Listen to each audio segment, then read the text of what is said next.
Good morning. Good morning. Oh, see.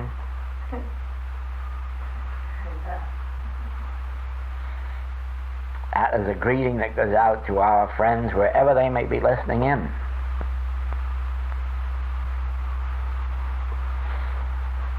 It's one of the beautiful parts of this work.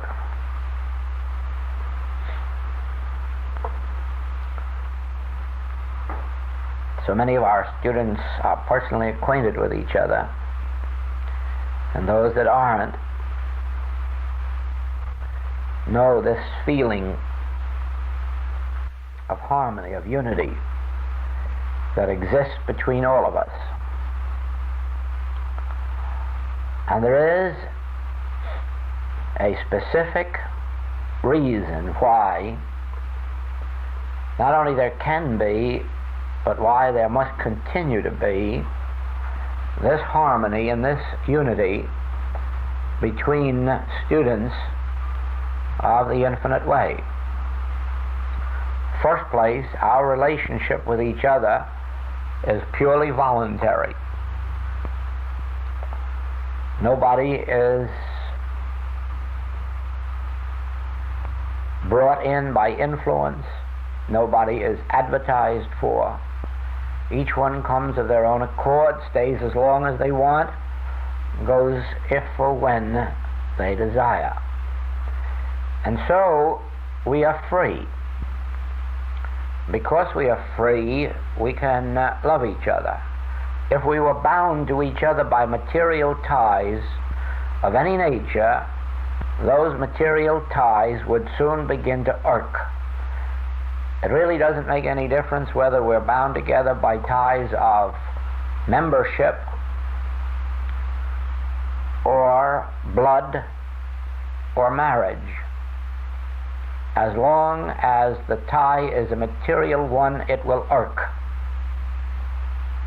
The only time that blood relationships and marital relationships do not irk is when the love behind them is so pure and so devoid of material considerations that the relationships do not get in the way.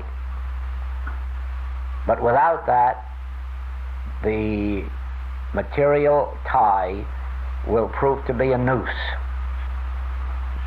Whereas when we are free to have only a spiritual relationship, one based on love, then whatever we are to each other is an outflowing from the heart. Now, this is an important point in our unfoldment because it exemplifies a very deep principle of life, one that must be carried out beyond the borders of our interest in the Infinite Way as a study or way of life. You see, this is a community matter, a national and finally an international matter, that relationships based on free will, on love, can be lasting, can be peaceful, can be mutually beneficial. Whereas those based on any form of material tie must eventually be broken.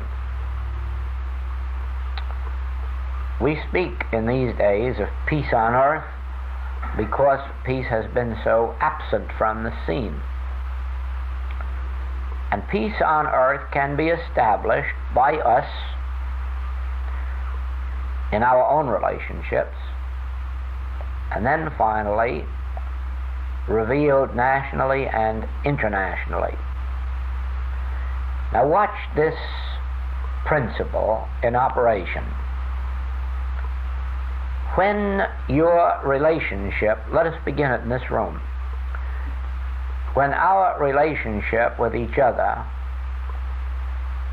is completely free of any desire to get, have, or possess anything that the other has, when we can meet in a room like this, each one consciously aware of his union with God, so that each one knows that he can turn to the Father within for the meeting of every so-called human need, then our relationship can be absolutely pure. But the very moment that one of us looks out to another with a thought of getting or receiving or deserving or earning, even such a belief that the laborer is worthy of his hire, even that is enough to interfere with the spiritual relationship. A spiritual relationship is a giving one, a sharing one, a cooperative one, but always not for any reason. It is like giving gifts to one's children, or to husbands or wives or brothers and sisters, not for any return, not for any reason, not because they earned it or deserved it, just for the experience of expressing love. So it is that when our relationship to each other is based not on what we deserve of each other, not what we earn from each other, but what it lies within our heart to give or share with each other, and that doesn't merely mean money. Money is the least of these things. It means in all of the courtesies of life, the cooperations of life,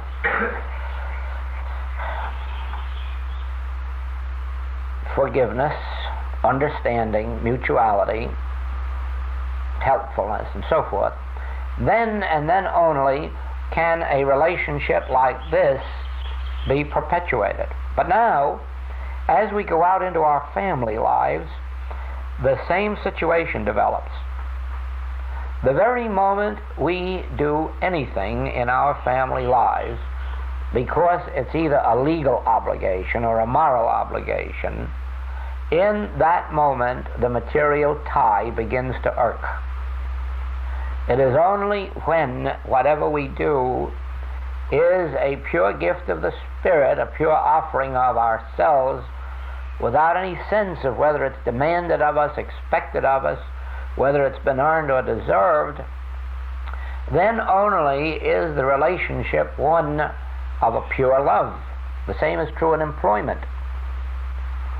There is no possibility of satisfactory employment unless the employer and the employee recognize that no human rights are involved. That it's not a question of deserving, earning. It's not a matter of what the law demands or even what moral sense demands.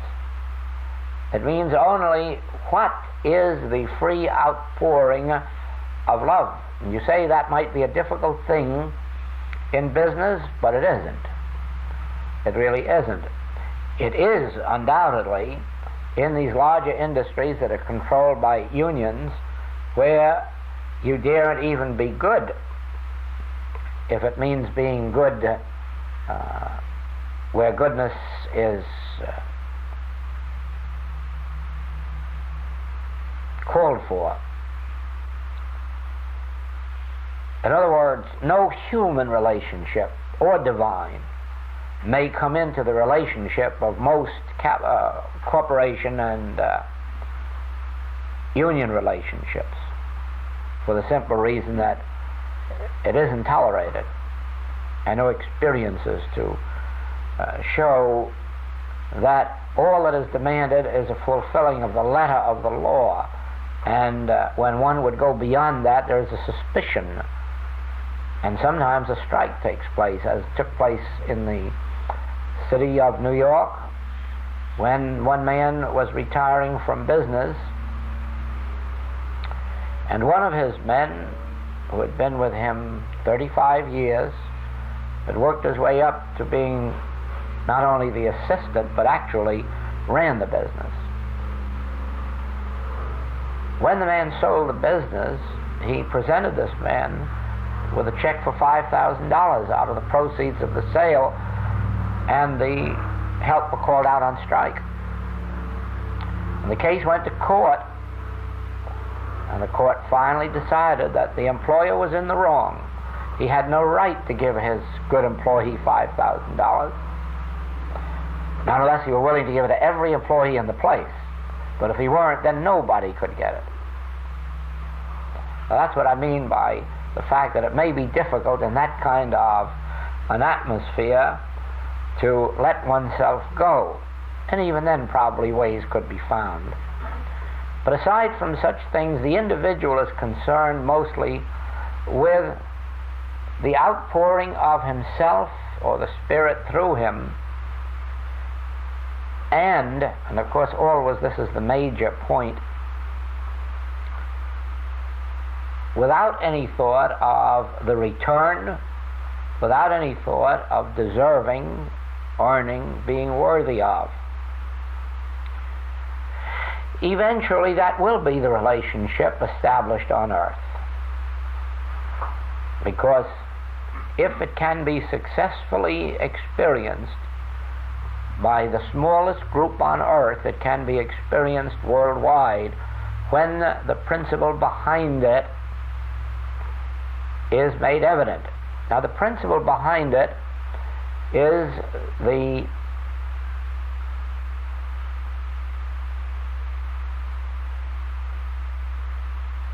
basis, that's the word, it's the basis for our form of government. Our form of government is based on the integrity of the individual. And it is that makes this a possible relationship throughout the world, because it means that my conduct must not be based on your conduct, that it is not necessarily based on your conduct, and that your conduct need not influence mine, that I have to fulfill my own integrity regardless of what you do about yours. Now then, if I am concerned only with fulfilling my individual integrity, I have only one thing to be concerned with.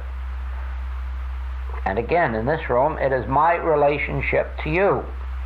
If I maintain my relationship to you in accord with spiritual integrity, then I myself am fulfilling my own self and have nothing else to consider. That means then that because of the individual integrity, I will, to the highest extent of my ability, fulfill myself on that level. All right. You out here can do as you please toward me, but I must maintain myself not to fulfill what you're doing, but to fulfill my highest sense of spiritual right. But then that begins to apply in this room, because your conduct toward me is not based on my conduct toward you.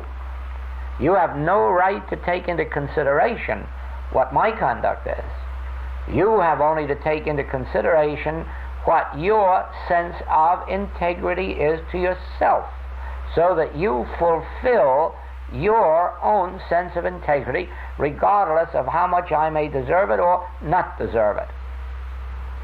Because any lack of integrity on my part brings about its own punishment within me. Why should you let it bring it about within you by acting in accord with my lack of integrity? Then we come to each other, and we find the same thing, that we each are acting. Now watch this, I'm not saying should. I'm saying that in this room we are. Each one in this room is acting toward the other in accord with their own highest sense of integrity, because no demands are made upon them, nothing is expected of them. So everything is flowing out in this room to each other through a free will, or a pure love that seeks no return. That can be carried out into every relationship of life. As a matter of fact, ultimately it must. And that brings us to this subject which was begun in Honolulu about a year ago, and which I stopped at that time after it was given because of the reaction that I observed.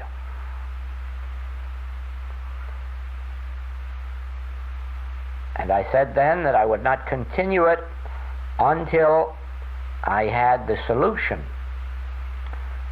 of how to present it. And the solution, when it came, had nothing to do with how to present it, but to whom to present it.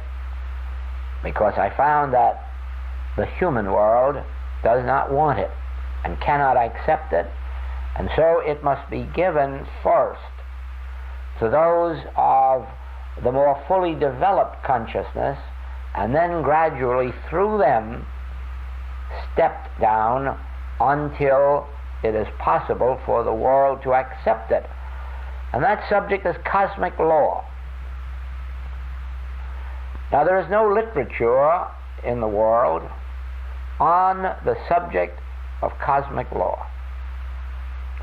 The reason is that those who have tried to present it have soon found that the way of wisdom was to keep quiet. The way of wisdom was to let the world hang itself rather than hang the one who tried to present it. Many of those who tried to present it were crucified.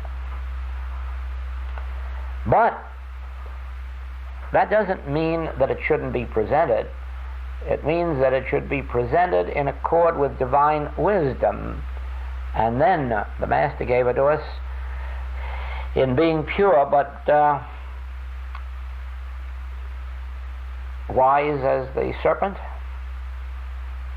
Yes, we have to be pure, but we must be wise as the serpent and careful in our unfoldment. Now, cosmic law is based on the secret of oneself. There is only one self. Self is spelt with a capital S. That self is God, the one being, the one life, the one mind, the one soul.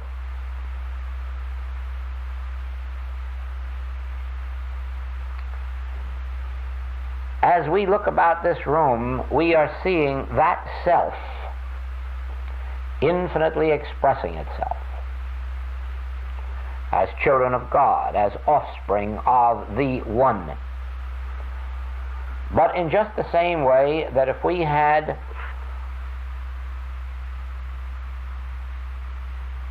a bracket here with a dozen electric light bulbs, there would only be one electricity. And each bulb would be of the same, rather the power in it would be of the same nature and quality as its substance, electricity. Electricity would be the substance, law, and activity. That would be true if there were a million bulbs. Electricity still would be the same. And it would be the same in every case. The electricity manifested or expressed in each bulb would be the same one electricity. And so the life that is expressed in this room, even by a couple of dozen people, is the one life. And the intelligence that is in this room is the one intelligence. We show forth varying degrees of it, just like the different size electric light bulbs show forth different degrees of electricity. But it's one electricity, and there's only one life in this room. And that same life is in the flowers and in the animals, vegetables, minerals, There is only one life. There's only one mind, one intelligence. There's only one soul, one spirit. So there's only one selfhood. And so it is that anything that I do is done within that selfhood, even though apparently I do it to another or for another. The Master gave us this in the 25th chapter of Matthew. Inasmuch as ye have done it unto the least of these my brethren, ye have done it unto me. Why? Because this me, is the selfhood of every least of these brethren. The soul of every individual on earth is the soul of the Christ, the soul of God. And so whenever we do anything of a good nature to anyone, we are not doing it to them. We are doing it to ourself, since that self is my being as well as yours. And so I'm not doing it to you, I'm doing it to me, for you. But the same is true when something of an erroneous nature is done unto you. It isn't done unto you because there is no you separate and apart from me. Is there any God beside me, says Isaiah? I know not any. Oh, God is the only me. Me is the only God. God is the activity of my being. God is the soul of my being. Is there any other? I know not any. But that one is you. It is one. So in that oneness, then, is it any wonder that the Master reveals we are not to do our benevolences publicly, to be seen of men, to get credit for it? Because we're not doing it for you. We're not doing it for the other fellow. We are doing it for ourself. Why get credit then for doing something to the glory of our own self? Well, who prompts us to do our benevolences? What prompts us but the spirit of love within us? And then should we as humans take credit? No, we are setting up then a selfhood apart from that self to be glorified. Is that clear? Isn't it clear that if any one of us want credit for what we're doing, we're asking for credit for a selfhood apart from God, since God needs no credit? Now, and if we want to glorify God, we would do it anonymously and let God have the credit. But you see, it works the other way. The very moment that we do evil to another, it isn't to them, it is unto the self, myself. And it isn't necessary for the law to find it out. It isn't necessary for man to find it out in order for us to be punished. The punishment comes from the deed within ourselves, because we set up a friction by setting up a selfhood apart from that self.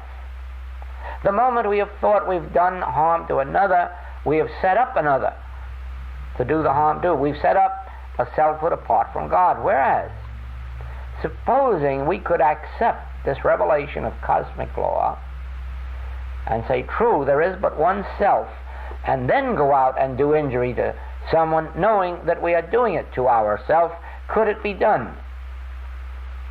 No. No, it couldn't be done. Now,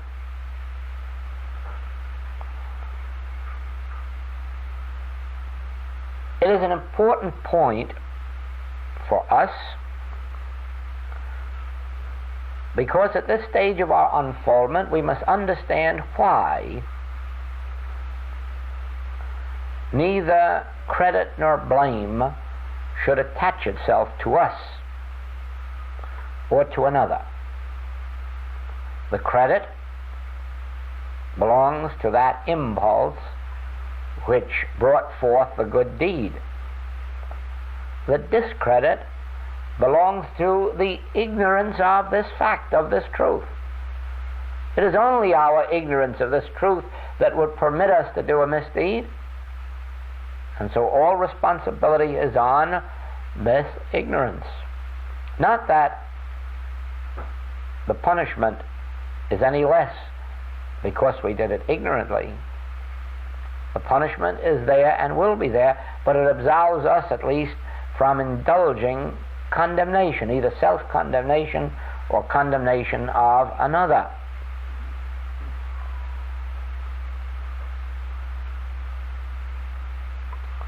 Why does the world, each time that this is offered to it, refute it and refuse it? Because it takes from the world the one tatter that it wants to hug to itself, me, a selfhood of its own. You see, it's a difficult thing to give up the credit for being spiritual or being good or being honest or being bright or being strong or being fair or being just or being benevolent. And then it takes the second tatter from us. How can we blame the other fellow for our failure if there is only one self? And you will find, if you stay in this type of work for many years, that almost everybody on the face of the globe is sure that their failure is due to somebody else. It's always somebody else's fault. It may even be the government's fault. But surely somebody else is to blame for this terrible plight in which we find ourselves. Certainly I'm not to blame for it. And yet, you see, this is what happens the moment you realize this. You have to make an adjustment within yourself and say, no one has ever injured me. No one ever has. No one ever had the power to. I did it myself. I may have done it ignorantly, not realizing what I was doing. But with this knowledge, I must know this. It was I who brought it about in my own experience and nobody else. Any blame that I place at the other fellow's feet is hiding away from the truth itself. I have created good in my life, and I have created evil in my life. I have benefited by the good, and I have suffered by the evil, but no one else has done anything unto me that I myself did not empower them to do. Now the question comes in what way is this true? Since very honestly and sincerely, most people cannot find anything in their lives that they've done to bring these things upon themselves. They cannot see where any fault is. And the reason is that the fault stems from a spiritual fault which the world knows nothing of because it is not included in the religious teachings of the world. In order to understand this properly, you must understand our spiritual interpretation of the 9th commandment. Thou shalt not bear false witness against thy neighbor. Now humanly, no, not humanly so much, yes, humanly, in the religious thought of the world, that means you should not gossip or spread slander about your neighbor. But as a matter of fact, that is the mildest form of bearing false witness that you can indulge. Bearing false witness means seeing your neighbor as a selfhood apart from God, since cosmic law reveals there is only one self. So every time you see an individual as a human being with qualities of their own, whether they're good qualities or bad qualities, you are bearing false witness against your neighbor, and you are bringing upon yourself all the evil in the world, because you say of this person today they are good, and then at some other time, for one reason or another, they become evil, and you were mistaken. And now you come to the belief that, oh, they are evil. Some future time they apologize or make amends, and now they are good. Well, you see, you are entertaining concepts of them. One time a bad concept, and one time a good concept, and another time a bad, and you are being punished not by them, but by your concept of them. You have the same thing in your search for God. No one is ever going to find God until they are stripped right down to the very last synonym for God and come to the acknowledgement that anything that I think of God isn't true. No matter how good it isn't true. There is no such thing as a thought about God or a concept of God that is true, because a concept remains a concept. Now then, whatever I am. But whatever you think I am is your concept of me, and you are temporarily being benefited or not benefited by that concept. If you say, oh, here is an honest man, and you let the mental barriers down, you may let him down to come into your house to steal tomorrow. Then you say, oh, but I thought he was good. Thinking had nothing to do with it. You were not acting toward him in accord with himself, but in accord with your concept of him. And so it was your concept that punished you. Now, we at this stage must acknowledge that God is neither good nor bad, because in either case we would be giving our impression of God, our view of God, our thought of God, without regard for what God actually is. How do we arrive at what God is? By first of all agreeing that nothing that we know about God is true. Nothing that we think of God is true. Not a thing. Nothing that we've read in a book about God is true. Because it all represents views of God. Even when John says God is love, you can't accept that for truth because you don't know what love is. At least you don't know what John thought love was. When the Master says God is Father, how can you accept that? Do you know what Jesus meant by the word Father? Of course you don't. So far as you are concerned, Father is a male parent, and if God isn't anything at all, you know he isn't that. If he were a male parent, he would need some help in his creation, and there'd have to be a female parent. Now you know better than that. God is neither male nor female, nor does God need any help in creation from someone else or some other sex. God is infinite being in and of itself. And so it is true to Jesus that God is Father, because the Father, or rather God, has revealed it within the consciousness of the Master, something that the Master apprehends as Father. John apprehends as love. Now, in the years of unfoldment, in my experience, one after another of these synonyms dropped away for the simple reason that there was no way for me to know what those who revealed them meant. And so I had to give up those terms, and when I came to the end of my road, I was left with the term infinite invisible. Why infinite invisible? Because infinite invisible doesn't mean anything that you or I can understand. Neither you nor I can grasp infinity. Neither you nor I can see the invisible. And so now I'm left at least with a term that denotes something that cannot be grasped by the finite mind. And I'd rather have God that than pin him down to a label of my manufacture. Now that doesn't mean that infinite invisible is the correct term for God.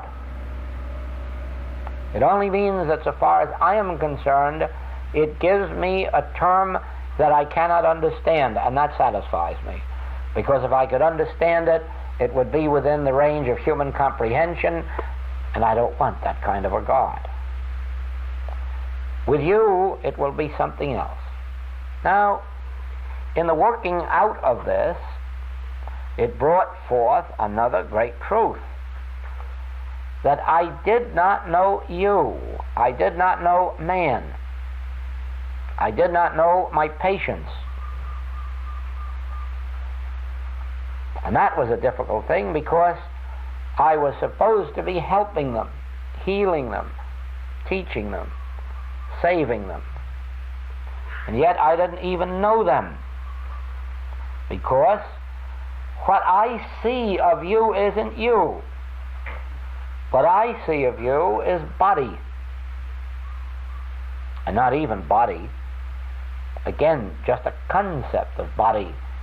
Because this one comes along and says, you are beautiful, and the other one says, I think you are very plain and ordinary. And somebody else, by their standards, may say you are very ugly. And so I'm not even seeing you as body. Again, I am entertaining in thought a concept of what I am beholding. Are you tall? Are you short? That all depends with what measuring stick you are viewing the situation. Now, that drove me back into the withinness until also I arrived through meditation and communion at the realization that the one self can only express itself in terms of its own quality, character, and nature. And therefore, what you are is what God is. What God is what you are. And so I learned that the healing principle, and this is true whether it's healing of the mind or body or purse, the healing principle is in the realization of this truth that God is in his heaven, all is well with the world. In other words, whatever God is, the offspring of God is. Whatever the infinity of God may be, constitutes the infinity of individual being. Whatever the integrity of God is, that constitutes the integrity of individual being. Can I see, hear, taste, touch, or smell God? No.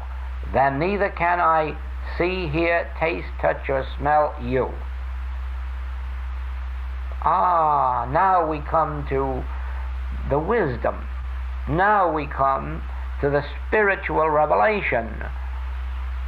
God isn't tangible to human sense, nor is man, the offspring of God. Man is as much a spirit, a soul, a mind, as God, for these are one. There is but the infinite one.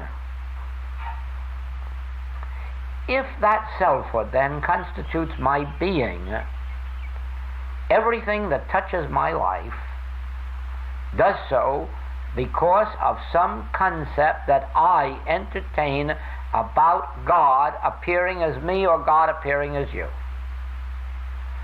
In that way, then, I am a law unto my own experience. In that way, then, I create the good in my life and I create the evil in my life, because the moment I deviate in my thought of you or conduct toward you, as if you were any other than the self, then am I bringing that retribution which comes from the entertaining of ignorance. Anything that we're ignorant of must ultimately bring us punishment. We must fall into error about anything of which we are ignorant. And so if we are ignorant of self, ultimately we must pay the penalty of that ignorance. So, number one, for me to believe there is a you, separate and apart from me, separate and apart from the one self, will tempt me to think something other of you than I really know about myself. Error number one. Error number two, unless I see that God constitutes individual being, I will ultimately be led through that ignorance to act in some way to you as if you were other than myself. Again, bringing a penalty upon my shoulders. If I ascribe to you any qualities, character, or characteristics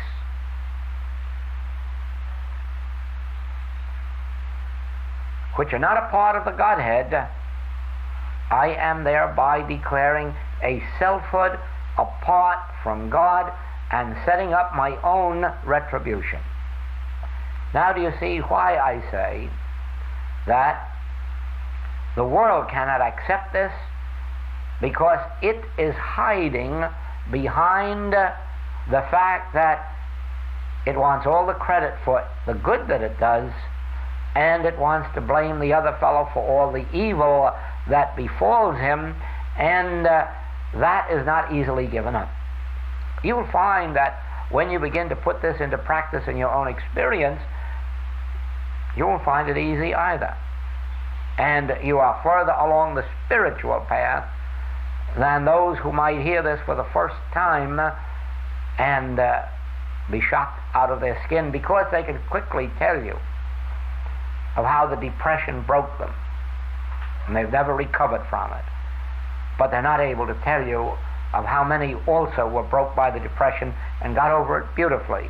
And they will tell you of those who were wrecked by accidents or sickness and didn't get over it and couldn't, but then we can tell them of those who were wrecked by sickness and accident and did get over it. By what? By the response within our own being. You have heard from me in class that the ultimate secret of healing work lies in the one word reaction. That is the ultimate secret.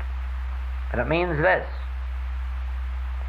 that when you do not react to the appearances, when you have no desire within you at all to heal, change, or correct, but are perfectly willing to let all of these appearances hit up against your consciousness and be dissolved, then you will be at the top point of healing power. In other words, when you can say to Pilate, "Thou couldst have no power over me unless it came from the Father."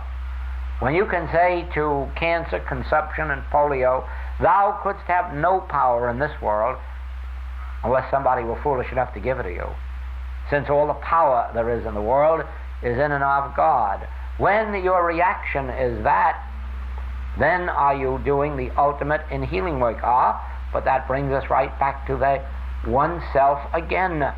The moment you can look upon any person or circumstance and say, "You cannot be a law unto me," why? Because there is no you. There is only the one selfhood we call God, whether it looks like you out there or looks like me, whether it's male or female, whether it's Brown, Jones, Smith, or Goldsmith. It is the one selfhood, and that one selfhood contains nothing destructive to itself. Therefore, there is no destructive influence in heaven, on earth, or in hell, nor in person, place, or thing. Now,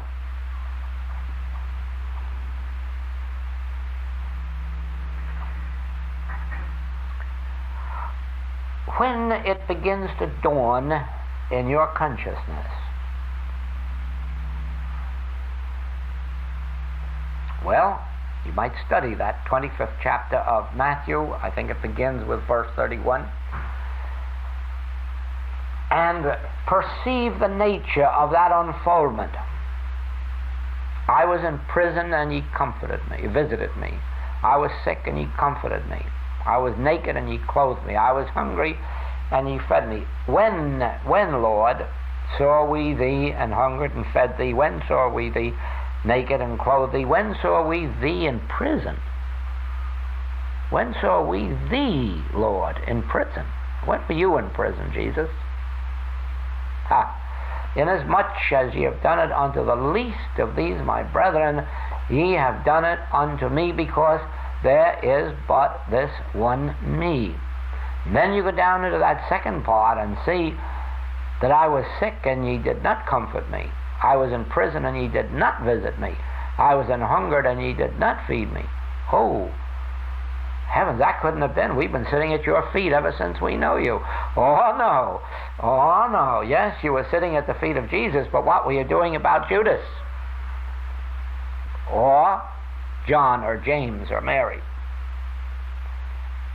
Inasmuch as ye did it not unto the least one of these, my brethren, ye did it not unto me. Aha. There we have it. Now you begin to perceive that the good that has gone out from you has not been personal. It has been the activity of the Christ itself in action. And to set up any credit for yourself would be to set up a selfhood apart from that one. Then, as you think of, well, if nothing else, being impatient with someone or other for some reason or other, or critical or condemnatory, then you realize, well, that's what I've done. I set up a selfhood apart from God, and sometimes I called it good and sometimes I called it bad, and it was that very concept entertained in my thought that has been responsible for whatever of good or evil has taken place within me. Now you will find that it is not an easy matter to bring yourself into the fullness of thought and deed in accord with cosmic law, but then you'll also find that every tiniest violation of it will bring upon you a retribution. Cannot be avoided.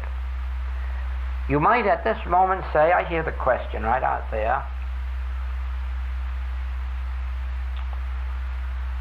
but shall we open our door to the thieves, or shall we open our door to those who are acting unlike this selfhood? Oh no, it doesn't mean that at all. It doesn't mean that at all. Any more than we open our doors to the beasts of the field until such time as we have learned of this one selfhood so thoroughly that we can invite the lion to lie down with the lamb.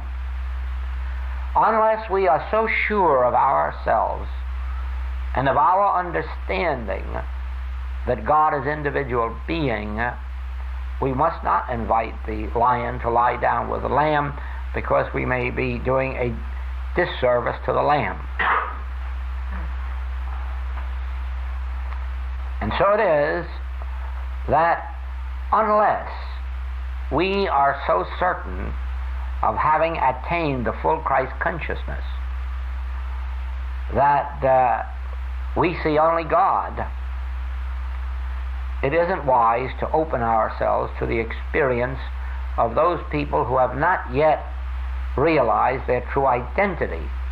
And if you want a measuring stick as to whether or not you have achieved that, you might use the Master Christ Jesus, who at no time in his earthly experience attained that height. He at all times barred those who were not of his household. He at all times, he invited them to sit out there at the foot of the mountain perhaps, or by the seaside, and listen to him. but he didn't invite them into his household. On the contrary, as he walked up and down the Holy Lands, we find no record of his going out of his way to heal anybody unless they approached him and made themselves of his household.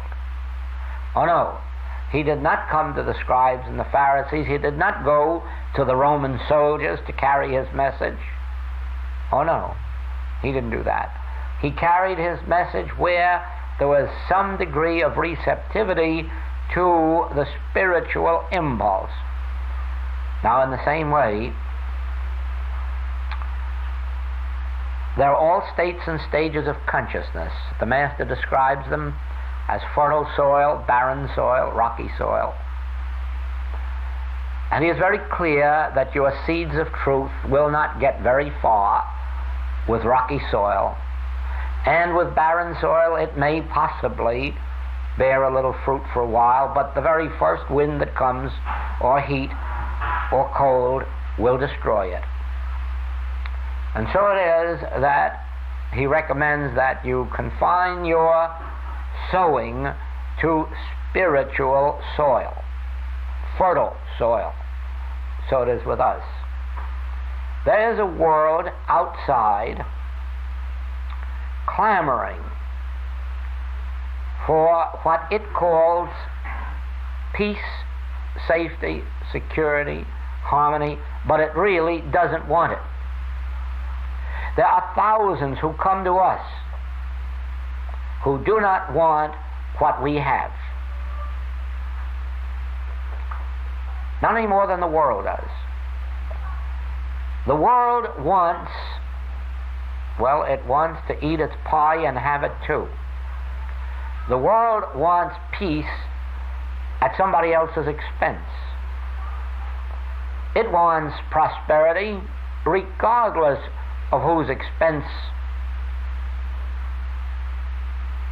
It doesn't want peace, prosperity, harmony through God, because then it would want it through a universal good.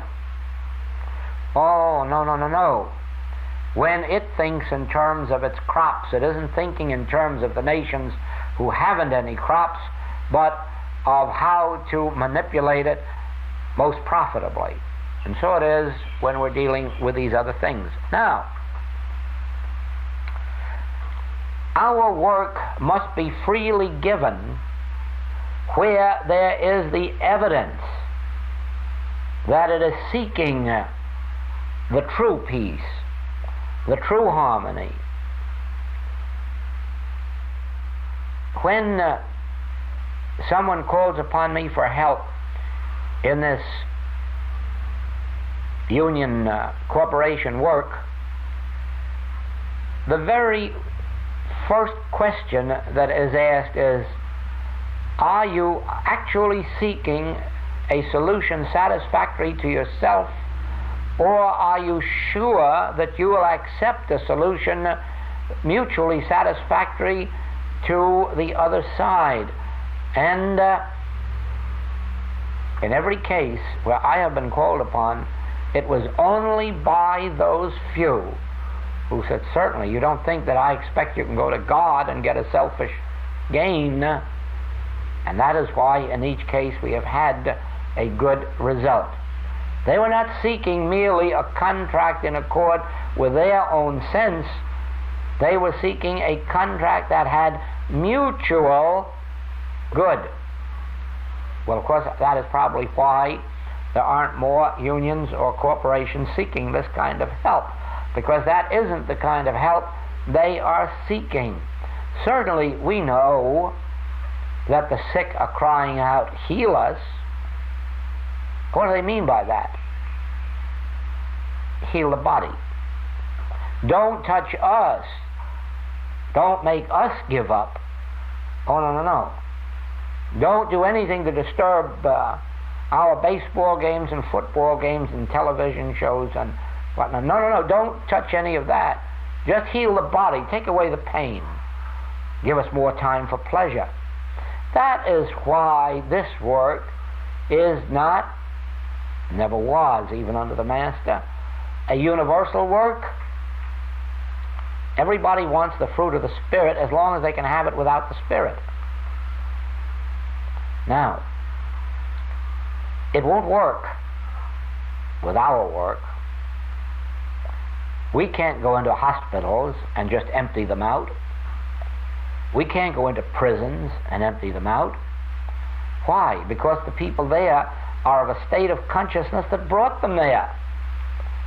And in most cases, they don't want that state of consciousness touched or changed. But when we do go into a hospital, or when we do go into a prison, we always meet those few who are ready to have even what the world considers their nature changed. Those are the few who are receptive and responsive to this work. In no case has it ever been found possible to go out and heal masses. Multitudes, yes, but not masses. Because if we should have a meeting with 200 or 300 or 400 people gathered together, and 20 or 30 of them should have a healing, that would be the healing of multitudes. But if we could heal all of them, that would be the healing of the masses. And it hasn't ever happened, not even in the Master's day. It never will happen that the masses as such are healed, because healing means the giving up of the state of consciousness that caused the discord. There is no healing out here of the body. Medically, yes. Medically, yes. You might take one poison to remove another poison. You might cut away a piece of dead meat. Certainly, medically, there might be healing, curing, but spiritually, there never has been a metaphysical healer who could heal a body. Never has been, never will be. Metaphysical and spiritual healing involves a change of consciousness. Now, at first, that change of consciousness is within the healer. And the enlightened state of the practitioner's consciousness makes a temporary change in the consciousness of the patient. But from there on, the Master says, I forgive thee, but go and sin no more, lest a worse thing come upon you. In other words, you have achieved freedom through my state of consciousness, but now don't go back to that same state of consciousness that produced this discord, because it has even worse troubles in store for you if you do. So it is, our work actually is the transformation of consciousness. And that begins on the intellectual plane, but goes from there into the mystical.